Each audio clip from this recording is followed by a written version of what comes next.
Okay, let's try this again. Knives are very useful. They come in all different sizes and shapes. This is a ceramic knife. Can't be sharpened. It never goes dull, but it does break, and then you're out of luck. This is, I don't know, pie knife or pastry knife or something. If it needs to be sharpened, a piece of sandpaper will work. So what I want to talk about is how to sharpen a knife with a steel blade. Now they come in a variety of shapes and sizes and uses. Here's a fishing knife. It's not very good steel. Here's a little pocket knife with very good steel. Here's a actually quite handy knife, but it's not very good steel. It's soft.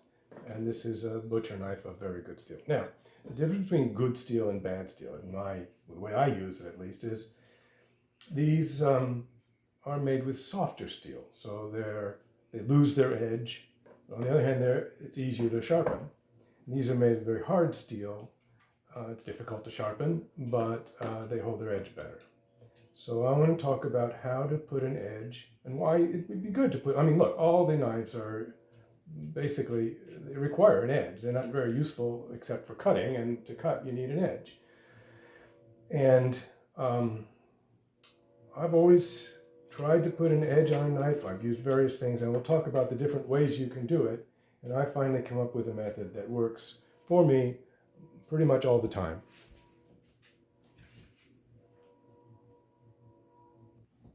So there's general agreement by people who should know that the best way to put an edge on a knife is with a stone. And I'm not one of those people. I've tried, I can get so far with a stone, but I can't really do it to the degree that, sharpen it to the degree that I want to. Part of the problem is I'm not very coordinated, and you have to maintain the bevel for the whole stroke and all of the strokes. And then there's the question of they have to be soaked in water for hours, and you have to keep them wet while you're working on them, and water splashes over and grit splashes over. And there's this one, and then you go from the coarse to the medium to the fine. Anyway, it seems to me a lot of work, and I'm not really getting the result that I want. Then there's this thing, which is good for what it is. It has a fixed bevel, so you can't change that. But when your knife is really, really dull, you can restore the bevel and get it sharp up to a point, but again, not as sharp as I want it to be. And for that, I've developed a technique for using this, which is a sharpening stone. Now, a sharpening steel. And people will say, no, it's not for sharpening, it's for honing. And then why is it called the sharpening steel? But also, that implies that there's a difference between sharpening and honing. And it's really just a matter of degree. All the way from grinding to polishing, it's the same process. And that is to smooth the metal off and make the point as thin as possible. So I'm going to show you a technique for using this sharpening steel to sharpen any knife. Not scissors and not ceramic knives, obviously, but a knife. So first a word about the steel itself. This is not very expensive. It's very hard steel, and it's grooved.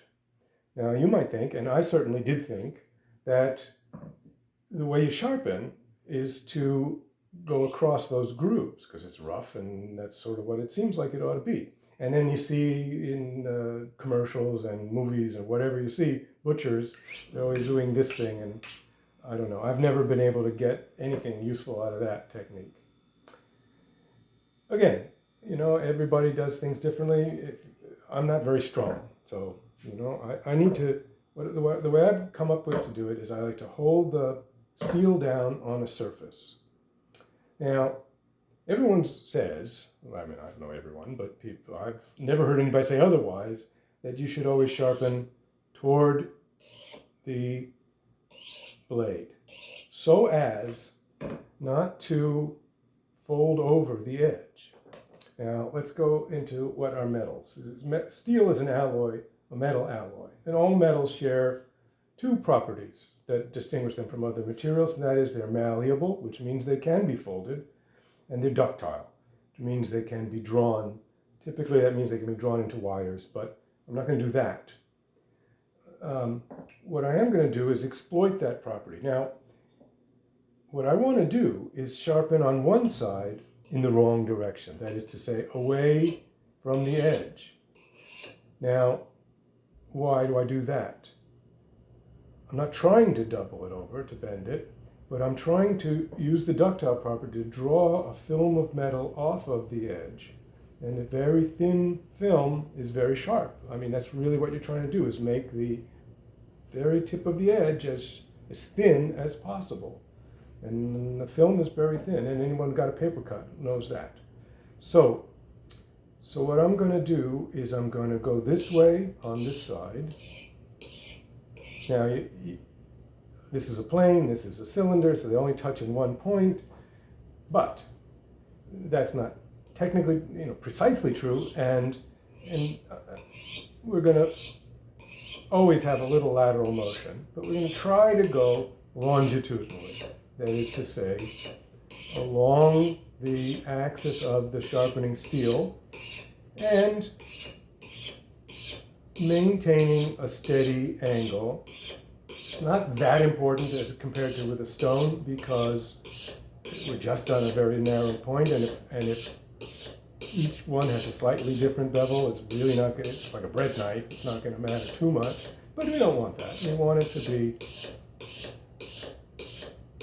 more or less the same angle all the way up along the blade. Now we want to keep the stroke perpendicular to the edge. That is to say, so that the axis of the sharpening steel is perpendicular at each point, because sometimes the knife curves, to the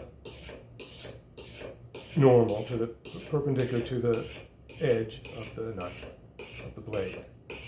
And you can sort of feel it, maybe hear it, when you've got it right.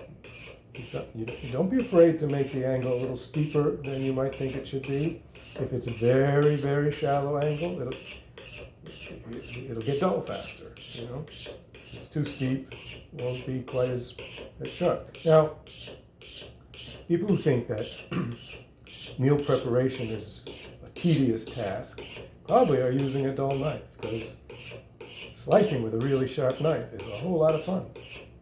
Anyway, so now I've done that one side, and I've hopefully pulled something off. Now, I did fold it over a little bit. There is a burr, but I don't care, because now I'm going to go in the, quote, right, unquote, direction, straighten out that burr, polish it up, and bring it into a razor sharp, because it's razor thin, because I pulled that film off. Now, this is a crappy knife, so it's soft steel, so it's really easy, really a pronounced effect to pull that off. I'll show you in a minute on a different knife that's harder steel, and the effect isn't quite so pronounced, but it's still there, and it's still a very good technique for me to use to get a razor sharp edge, like I just did. This is a very sharp knife. Now, it's soft steel, it won't stay very sharp forever, but it's very easy to do, as you can see. Now let's look at this. This is a different kind of a knife on several levels. First of all, it's harder steel. It's a good knife. It's good steel. Second of all, it's got all this curvature to it. So we're going to do the same thing, but it's going to require moving the stroke, moving the angle of the stroke as we go. So the same thing. We're going to go this way. And bear down pretty hard. This is hard steel. In order to pull that film off, you've got to really show it who's boss. Again, go back and forth a little bit in order to make sure we get all of the points, because we're really only touching the steel in a very narrow, theoretically a point along the edge. So we want to make sure we cover the whole edge. And sometimes it is kind of magical. Sometimes, you do it and it doesn't work, it's dull. You go back and just the lightest touch and everything falls into place and it's razor sharp. So just be patient. Repeat this as necessary. With hard steel, you may have to repeat a couple of times to make it happen. Just be patient and just do the whole edge and then the whole other edge and then see what you've got. And don't be alarmed if it isn't what you want. Go back and do it again. You can maybe, I don't know if you can hear it, but when you've got the angle right, you can feel it, you can hear it. I'm not sure what it is. You can sense it, certainly, pulling the metal the way you want it to.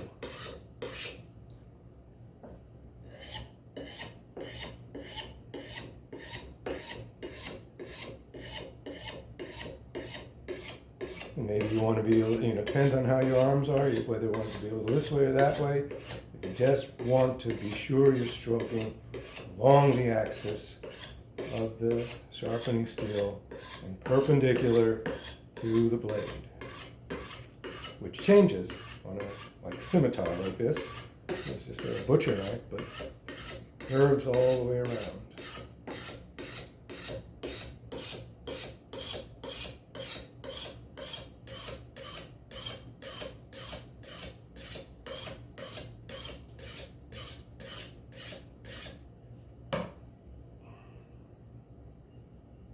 See, so now that didn't really work.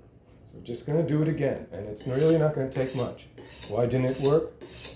Maybe the angle was wrong, but more likely I didn't get the burr completely straightened out. So let's just repeat the process. Just have patience. And I can say it's really magical. That went, it was dull, and my experience is that the next time it's going to be sharp, very sharp. It doesn't go through slightly sharp, it goes from dull to sharp because it's almost there. It's just a matter that the metal of the thin part of the edge is folded.